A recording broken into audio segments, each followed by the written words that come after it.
Colombia, ojito a esta noticia, porque no paran de peinar al fiscal general de la Nación, Francisco Barbosa. Y este fue el turno para el presidente de la Cámara, David Racero, que agarró la peinilla y tin, tin, tin, tin. Vean lo que le dijo. El presidente de la Cámara, que pertenece al partido de gobierno, salió a contestarle a Barbosa casi en su mismo lenguaje. Gustavo Monge. Mónica, entre otras, Racero dijo que faltaba saber quién era el verdadero jefe del fiscal, si Duque, si Uribe o si el Clan del Golfo. Y seguramente aquí en el Congreso estaré permanentemente haciendo reflexiones. Las innumerables declaraciones del fiscal general en contra del gobierno actual fueron respondidas por el presidente de la Cámara de Representantes, David Racero, del Pacto Histórico, quien no tuvo miramientos para señalar a Barbosa, casi en el mismo tono en que este ha sindicado al presidente Petro. La pregunta que yo me hago es quién es realmente el jefe del fiscal, o el anterior gobierno, Duque, Uribe o el Clan del Golfo. Racero, tradicionalmente tranquilo, se mostró más contundente de lo que acostumbra en sus declaraciones. Pues tiene varios jefes. Que se le hace públicamente y que le hizo el presidente de la República y que le ha hecho un periodista tan importante como es Guillén, cuyas investigaciones han dado resultados verídicos, y acá hay una denuncia muy grave, y es participación, posible colaboración, posible encubrimiento de la Fiscalía del actual fiscal Barbosa con el Clan del Golfo. Racero es con el Clan del Golfo.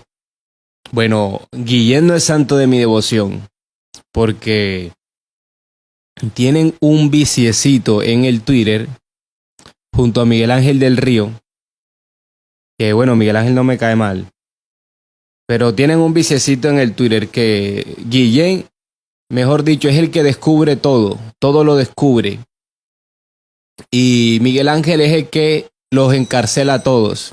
Entonces yo digo, entre estos dos, mejor dicho, son los guardianes de la galaxia.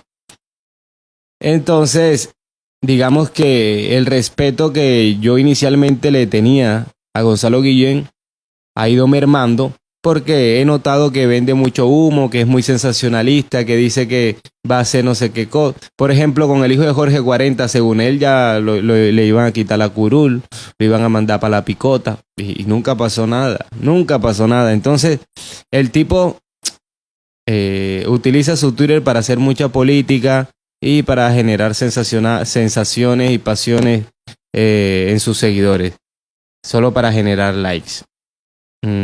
Pero bueno, veamos qué fue lo que sucedió entre Gonzalo Guillén y el fiscal Barbosa. Aquí está Gonzalo Guillén diciendo unas palabras. Todo comenzó porque el presidente Gustavo Petro, no tengo la imagen acá, el presidente Gustavo Petro publicó una imagen donde estaba Francisco Barbosa, donde estaba el fiscal Daniel Hernández y estaba otra señora, no sé si es fiscal, pero donde estaban los tres, y Gustavo Petro pedía que se investigaran por posibles vínculos con el Clan del Golfo. Entonces, a eso es a lo que se refería David Racero, que Guillén estaba investigando. Veamos un poco lo que dice Guillén. Eso es absolutamente falso. Que dedicarse a mentir con el cuento de que a mí me pagó 20 millones imputados que haya dado a mí el presidente. Las denuncias que le quiera poner, pues que se las ponga.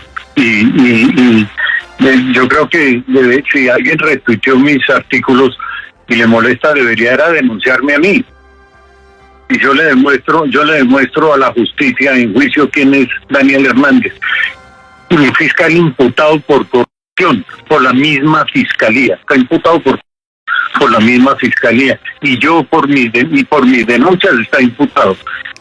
Ojo, les repito para que no se les olvide. Gustavo Petro hizo un trino donde ponía una imagen del fiscal Daniel Hernández de Barbosa y de una mujer, y decía que iba a pedir que fueran investigados por posibles vínculos con el Clan del Golfo. Y lo que señala Guillén en su investigación es que la fiscalía ha estado colaborando con el Clan del Golfo, y los que se han visto más implicados o los que han tenido más participación ahí son Daniel Hernández, el fiscal general Francisco Barbosa y la mujer que ahorita se me escapa el nombre. Bueno, sigamos oyendo. Y por mis denuncias votaron al fiscal que actuaba con él, el señor Álvaro Betancourt, lo votaron de la fiscalía. Este señor Daniel Hernández no ha hecho más que dedicarse a mentir con el cuento de que a mí me pagó 20 millones el delincuente Matos. Es una presión que le hicieron Betancur y Matos, porque el mismo Hernández y Betancur, el mismo Matos y sus abogados han dicho que cuando Matos hizo un papel que lo forzaron a hacerlo y que tiene el visto bueno de Daniel Hernández, fue por presiones de Daniel Hernández y Betancur. A cambio de eso, para dañarme a mí, para hacerme una suciedad, un ataque sucio, la Fiscalía General de la Nación, a cambio de eso le ofrecieron unos preacuerdos a Matos que eran imposibles, que ya le habían negado. Ahora, claro, a cambio de eso, Matos también pagó $900,000 que se repartieron entre Hernández, Betancur y otros. Eso me lo dijo a mí Iván Cancino, abogado de Matos, en una conversación que tuve con él y que yo la grabé y yo la judicialicé. Eso está en manos de la justicia de Colombia y está en manos de la justicia de los Estados Unidos. Bueno, sigamos viendo el video inicial de David Racero. Expresó que Barbosa le ha dado un carácter político a sus intervenciones desde cuando empezó el gobierno Petro, alejándose de sus funciones netamente judiciales. La posición que ha tenido el fiscal desde la llegada de Petro ha sido absolutamente política. Ha politizado más la fiscalía. El presidente de la Cámara acusó al fiscal de tratar de influir en la opinión y voto de los congresistas. Y él habla de separación de poderes cuando viene aquí al Congreso a amedrentar a los congresistas para que voten en contra de los proyectos del gobierno. Y enfatizó: viene él a dar clases de autoridad moral de separación de poderes cuando presiona, como nos lo han dicho aquí los congresistas, con posibles amenazas en procesos para no votar los proyectos del gobierno. Racero concluyó con una frase acusadora. Creo que el fiscal, que tiene un gran rabo de paja, se está equivocando con esas clases de moralidad. El pacto histórico aún no ha revelado la posición conjunta que como partido de gobierno tomará frente a la conducta del fiscal, ni si decidirá hacerle una citación al Congreso. Total.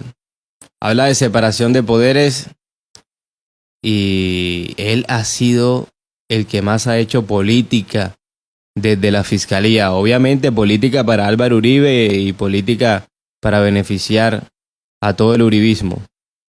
Bueno, sigamos oyendo lo que dice Gonzalo Guillén sobre Daniel Hernández, el amiguito de Francisco Barbosa, y no solo amiguito, el cómplice. Últimamente, Daniel Hernández fue conchavado con Emilio Tapia, su amigo, y fue a la cárcel de Barranquilla para poner a Matos a decir que yo le mandé unos abogados a pedirle plata. Eso es absolutamente falso. Completamente falso. Yo no he mandado a nadie, al contrario, el señor Matos me mandó a un abogado a mí que se llama Prado Albarracín, Daniel Prado Albarracín, que vino a decirme a mí que él venía en nombre de Matos a anunciar que iba a rectificar y que además me iba a indemnizar por el daño que estaba haciendo. Yo le dije que hablara con un abogado mío, que yo no lo atendía a él. Mi abogado habló con él y mi abogado me dijo: ¿cuánto pide usted de indemnización? Daniel Hernández dice que yo estaba pidiendo $5 millones. Mentiras. Yo le dije al abogado: pídale $3.000 millones o $50.000 millones. Y cuando le saquemos esa plata, vamos a la Torre Colpatrio y botamos esa plata desde el último piso. Ese es un mentiroso lo que está diciendo de mí el señor Daniel Hernández, y eso tiene una gran gravedad porque ese tipo es un fiscal que está imputado y que lo que está diciendo es para tratar de defenderse de la cárcel, de la extradición. Gonzalo, una de las cosas que usted ha dicho en los dos artículos que ha escrito en ¿Quién habla? Jorge Espinosa, Gonzalo. Sí, Jorge Espinosa, Gonzalo. Sí, es que en los dos artículos que ha escrito usted en La Nueva Prensa, la primera denuncia y la segunda parte, que la leí hace algunas horas, usted explica allí que un investigador le advirtió al señor fiscal Hernández que para unas personas y que era urgente que se capturaran a unos delincuentes. Pero hay algo que no me termina de quedar claro.